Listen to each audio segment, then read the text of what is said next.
Hi everybody, it's time for Technique Tuesday here at the Wool Market and DIY School. I'm Andrea, thank you for joining us today. We're going to talk about I-cord. And I-cord is a knitting technique that produces a cord. And you can do it 3 stitches at a time, 4 stitches at a time, 5 stitches at a time. The increase in stitches will make a bigger cord, but sometimes you need this to use as a drawstring, or a pattern may call it for it to make a loop in a Christmas stocking like that, or you can even stitch them down and use them for toggle buttons on a sweater. But it's really easy to make. You start by casting on the number of stitches that you want for the size of cord you want. So here we have a 3-stitch I-cord, and you need to do it on a double pointed needle or a short circular. So here are my 3 stitches, and all I'm going to do is knit.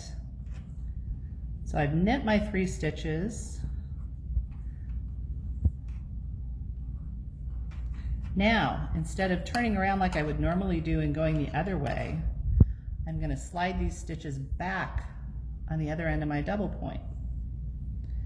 And I'm not going to work with my tail. I am going to work my first stitch. Here's my working yarn over here on the left. I'm going to go into that first stitch and knit it with my working yarn. And this is my technique. I tend to pull it back a little bit so that the cord will roll. 2, 3, slide, working yarn again, 1, first stitch, and I'm pulling it a little tight, 2, 3, slide. This is a good thing to do while you're watching a movie if you need to do a lot of it. And it doesn't look like much in the beginning.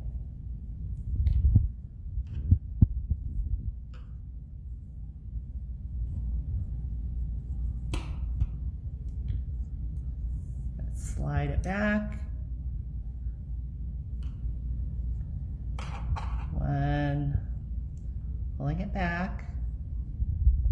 2, 3, and that's literally all I-cord is, sliding it to the other end. Now it's also a good way to start if you're working on a project that knits from a center point out. You can start with a row of I-cord and then start increasing from there. Say you're supposed to start with 4 stitches. To me, it's easier to do that than to start with 4 stitches or 6 stitches on double pointed needles. And so that's how you do I-cord. At the end, you bind off like you normally would and just tuck your ends in, and this is what you come up with. Thanks for watching on Technique Tuesday here at the Wool Market and DIY School. Go forth and make I-cord. Thanks for watching. Bye-bye.